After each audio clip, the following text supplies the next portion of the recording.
তো ভিতরে গিয়ে দেখি উদয় ভাই যে ওনার হাতে যে পুটলিটা ছিল, তো উনি পুটলি থেকে একটা মানুষের মাথা বের করলো, পুরা মানে আস্ত একটা মানুষের মাথা।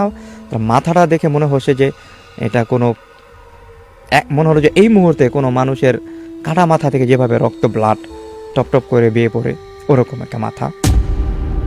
তো আমি এরপরে ওইটা দেখার মানে এরপর আমি আর নিজেকে ধরে রাখতে পারি না, আমি সাথে সাথে সেখান থেকে বের হয়ে চলে আসি।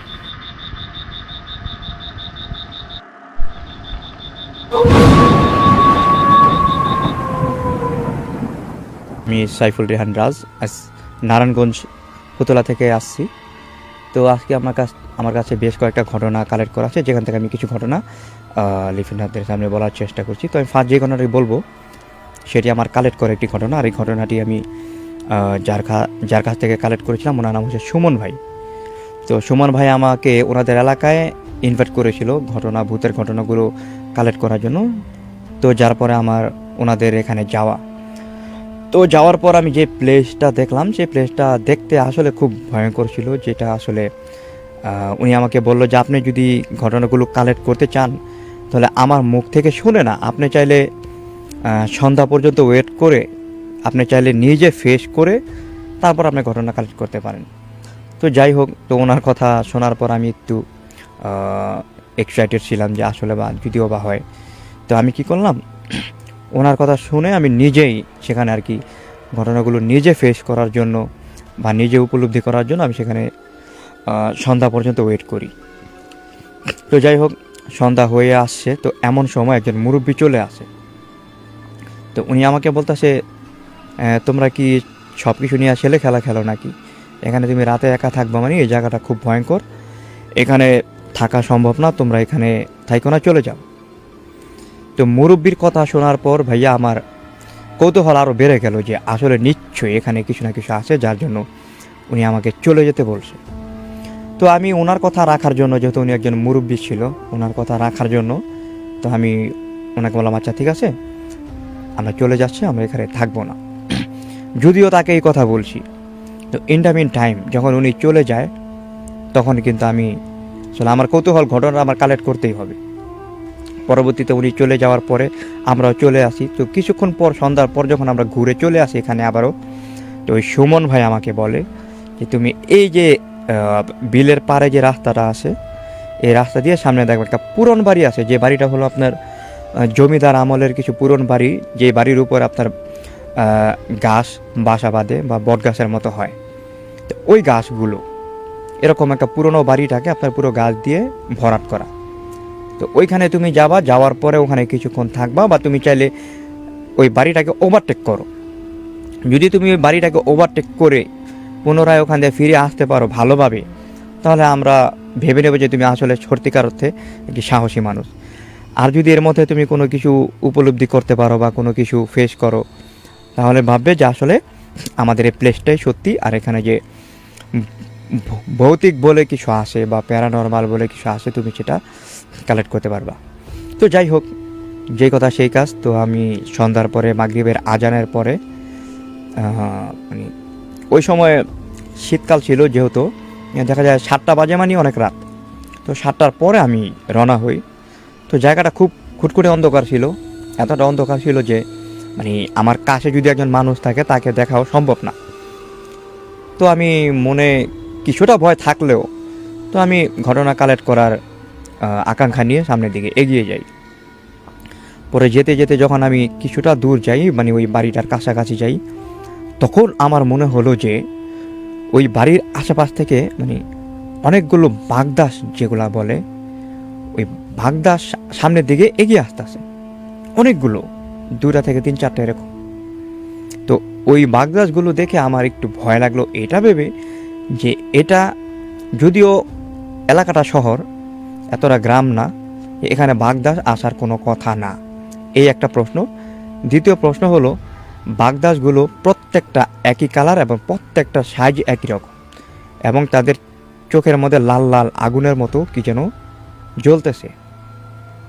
তো আমি যাই হোক ভাবলাম থাকতেই পারে, স্বাভাবিক, এটা ওইভাবে নেওয়ার কিছু নয়। আমি আমার মতো করে হাঁটা শুরু করলাম। যখন আরেকটু সামনে যাই তখন ওই বাগদাসগুলো মানে আমার চতুর্দিকে চারিদিকে তারা আমাকে ঘিরে ধরলো। তো ঘিরে ধরার পর আমি মানে এবার বুঝতে পারলাম যে হয়তো কোনো সাময়িক রং বা তারা এরকম কথা সেখানে। এখন আমি চিন্তা করলাম যদি এখন আমি ভয় পাই বা এখান থেকে যদি আমি দৌড় দিতে চেষ্টা করি তাহলে হয়তো বা আমার কোনো ক্ষতি হতে পারে। এরপর আমি মানে মনে মনে কিছুটা সাহস জোগাড় করে আমি সামনের দিকে যেতে থাকি এবং ওই বাগদাসগুলো আমার পেছনে পেছনে আমাকে ফলো করতে থাকে। তো আমি যদিও পেছনে তাকাই না, আমি সামনের দিকে যেতে থাকি এবং কিছুটা সামনে যাওয়ার পর আমি দেখি যে পিছন থেকে সেই মানে সেই বাগদাসগুলো নেই, সেটি চলে গেছে। তারপর আমার কিছুটা সাহস চলে আসলো। এরপর যখন আমি বাড়িটার কাছে যাই, তো বাড়িটা মানে এতটাই ভয়ঙ্কর ছিল অন্ধকারের মধ্যে যে বাড়িটার সামনে গিয়ে আমি দেখি যে সেখানে একটি লোক মানে আপনার ওই ধুতি পরা একটি লোক, তার গায়ে কোনো জামা ছিল না, তিনি হাতের পুটলির মধ্যে কিছু একটা নিয়ে ভিতরের দিকে যাচ্ছে। তো ওই লোকটাকে দেখে আমার কিছুটা আবার সাহস হলো, যেহেতু একজন মানুষকে পাইলাম। তো আমি তার সাথে একটু কথা বলার চেষ্টা করি, তো তাকে আমি ডাক দিলাম।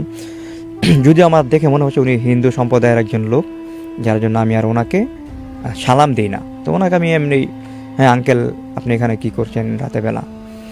তো ওই লোকটাও আমার কথার কোনো অ্যান্সার দিতেছে না। তো ওই লোকটা ওনার মতো করে ভিতর দিকে যাচ্ছে, তার হাতে একটা পুটলি ছিল মনে রাখবেন। তো আমি বললাম যে আপনার আঙ্কেল আপনার হাতে এটা কি? তো উনি বলল আমাকে যে তুমি তোমার কাজে যাও, শুধু এতটুকুই বলল। তো আমার চিন্তা হলো উনি হয়তো বা এখানে পুরনো বাড়ি, হয়তো বা অনেকে এরকম বাড়িতে পুজো আশা দিয়ে থাকে। তো আমি ভাবলাম হয়তো সে পুজো টুজো দিবে এরকম কিছু। তো আমি দাঁড়ায় দাঁড়ায় ওনার দৃশ্যটা একটু ফেস করি বা আমি একটু ফিল করি উনি কী করতেছে। পরবর্তীতে উনি যখন ভিতরে গেল, তো ওনার পিছে পিছে আমিও ভিতরে যাই। যদিও ওনাকে আমি বুঝতে দিই না যে আমি ওনার পিছনে পিছনে যাচ্ছিলাম। তবে যদিও ঘটনাটা ছিল আপনার বেশি দিন হয় নাই, 2023 সাল এরকম সময়। তো আমার হাতে ফোন ছিল, তো আমি ফোনের ফ্ল্যাশটা জ্বালাই। তো আমার ফ্ল্যাশ জ্বালানো দেখে আমি ভেবেছিলাম যে উনি আমার ফ্ল্যাশ জ্বালানো দেখে রেগে যাবে। তো উনি রেগে যায়নি, উনি ওনার মতো কাজ করতেছে। আমি ভিতরে যাচ্ছিলাম, তো ভিতরে গিয়ে দেখি উদয় ভাই যে ওনার হাতে যে পুটলিটা ছিল, তো উনি পুটলি থেকে একটা মানুষের মাথা বের করলো, পুরা মানে আস্ত একটা মানুষের মাথা। মাথাটা দেখে মনে হচ্ছে যে এটা কোনো মনে হলো যে এই মুহূর্তে কোনো মানুষের কাটা মাথা থেকে যেভাবে রক্ত ব্লাড টপ টপ করে বেয়ে পড়ে, ওরকম একটা মাথা। তো আমি এরপরে ওইটা দেখার মানে এরপর আমি আর নিজেকে ধরে রাখতে পারি না, আমি সাথে সাথে সেখান থেকে বের হয়ে চলে আসি। চলে আসার পরে মানে এখন আমি আবার রাস্তা হারায় ফেলাইছি যে আমি কোন জায়গা দিয়ে যে ঢুকছিলাম এই বাসাটার মধ্যে। এখন আমি আমার রাস্তা খুঁজে পাচ্ছি না। আমি যেখান দিয়ে যাই দেখে যে সেখান দিয়ে মানে রাস্তা আরও বাড়ছে, মানে দরজা যে জায়গাটা সেটা আমি আর খুঁজে পাচ্ছি। তারপর তো আমার ভয় আরও বেড়ে গেল। তো ভয় বেড়ে যাওয়ার পরে আমি এবার কী করবো, আমি ফ্ল্যাশ নিয়ে আবার উত্তর দিকে যাই। সেখানে গিয়ে দেখি যে আমি এমন একটা জায়গায় বের হচ্ছি যেখানে যে দেখা যায় একটা মন্দিরের মতো, যেখানে মূর্তি রাখা অনেকগুলো, বা মূর্তির সামনে কতগুলো পাঠা বলি দেওয়া এগুলো রাখা।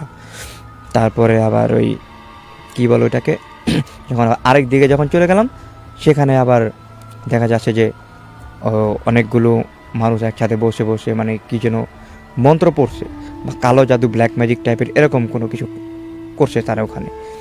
তারপর আমি আবার রাস্তা মানে হারায় ফেলাইছি। আমি আবার বের হওয়ার চেষ্টা করি। যেই বের হওয়ার চেষ্টা করলাম, এবার আমি রাস্তা খুঁজে পেলাম ঠিক। এবার আমি যেই গেট থেকে বের হব ঠিক ওই সময়ে আমাকে পিছন থেকে একজন লোক বলল যে তুমি এখানে এসে ঠিক করো নাই, যে তোমার এই জন্য বড় একটা ক্ষতি হয়ে যেতে পারে। এরপর আমি খুবই ভয় পেয়ে গেলাম। ভয় পেয়ে আমি ওখান থেকে বের হয়ে চলে আসি। পরে সুমন ভাইয়ের ওখানে যাই। সুমন ভাই মানে আমাকে দেখে বুঝতে পারে যে আমি নিশ্চয়ই কোনো একটা কিছুর মধ্য দিয়ে বের হলাম। পরে আমি ওনাদের সাথে কোনো কথা বলার সাহস পাইতেছি না। আমি সাথে সাথে বের হয়ে মানে চলে গেছি বাসায়। তো বাসায় গিয়ে আমি ফ্রেশ হয়ে ওয়াশরুমে গিয়ে ফ্রেশ ট্রেশ হয়ে গোসল টোসল করে বের হয়ে আমাদের এলাকার একজন দক্ষ আলেম যিনি, ওনার কাছে চলে যাই। চলে যাওয়ার পর ওনাকে আমি পুরো কাহিনিটা খুলে বললাম যে আমি আমার এক ভাইয়ের সমন্বয়ে ওই পুরান বাড়িতে গিয়ে এরকম কিছু ঘটনার সম্মুখীন হলাম, আসলে জিনিসটা কী। তো উনি আমাকে বলল যে আজকে কী দিন তুমি কি সেটা জানো? তো উনি বললো আজকে হচ্ছে আমাবস্যা রাত, তার মধ্যে এই দিনে জিন জাতিরা মানে খারাপ জিন যারা তারা ব্ল্যাক ম্যাজিক করে এরকম কিছু। তো ওই সুমন আবার এটা জানতো যে আমাবস্যার দিনে নাকি এই বাড়িটাতে আরও ভয়াবহ কিছু ঘটনা ঘটে, যার জন্য উনি আমাকে ওই দিনই নক করেছেন, ওই দিনই ফোন দিয়েছিলেন যে তুমি এই দিনে আসো। পরে তো আমি তো আমার মতো করে কৌতূহলবশত চলে গেছি, কারণ আমার মধ্যে এরকম ভয় ছিল না। বিশ্বাস কতটুকু ছিল সেটা আমি নাই বলি, কিন্তু আমার কৌতূহল ছিল। পরে আমি গেলাম, যাওয়ার পর এই ঘটনাটা ফেস করলাম। ফেস করার পরে ওই হুজুর আমাকে বললো তুমি যা, যেই ঘটনা তুমি ঘটায় আইছো এটা তো অনেক খারাপ একটা জিনিস, কারণ অমাবস্যার দিন ওই জায়গায় গেছো।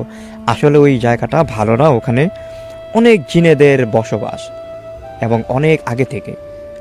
তো এটা বছর একবার এখানে আর কি ওরা একাত্রিত হয়, কেউ কালো জাদু করে বা কেউ মানুষের মাথা দিয়ে এভাবে ভয়ঙ্কর কিছু কাজ করে। আর তুমি ওইখানে গেছো, তুমি এত সাহস কোথায় পাইলা? আমি বললাম আমি তো আসলে জানতাম না, তো যাই হোক না, আমার কী করা উচিত? এবার উনি আমাকে বললো আমি তোমাকে কিছুদিনের জন্য একটু জার ফুক দিয়ে দিচ্ছি এবং কিছু পানি দিয়ে দিচ্ছি, পরা পানি, এবং একটা তাবিজ দিয়ে দিচ্ছি। তুমি এই তাবিজটা কিছুদিন ব্যবহার করো, তারপরে পানিটা নিয়মিত খাও। আর একটা আমাকে কি একটা আমল দিল যে এই আমলটা তুমি কয়েকদিন করো। পরে ঠিক আছে, আমিও জানি যে আমাদের ধর্মের উপর বা কোরআনের উপর পৃথিবীতে কিছু নাই। পৃথিবীর যেখানে শুরু কোরআনের সেখানে শেষ, মানে পৃথিবীর যেখানে সব কিছু শেষ কোরআনের সেখানে শুরু। আমি এটা জানি যে এরপর আমি কোরআনের উপর বিশ্বাস করে আমল করতে থাকি। এরপর আস্তে আস্তে আস্তে আস্তে আমার ঘটনাগুলো ফেস কোনো প্রবলেম আর পরবর্তীতে হয় না। পরে ওই যে সুমন ভাই চিনি, উনি আমাকে বললো যে রাজ তুমি কি আসলে কোনো কিছু উপলব্ধি করতে পারছো?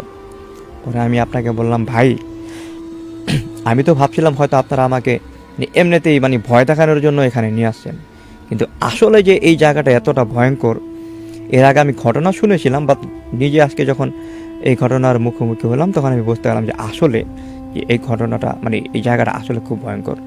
যদিও আমার কাছে এই জায়গার একটা ছবি আছে, যদি আপনারা কেউ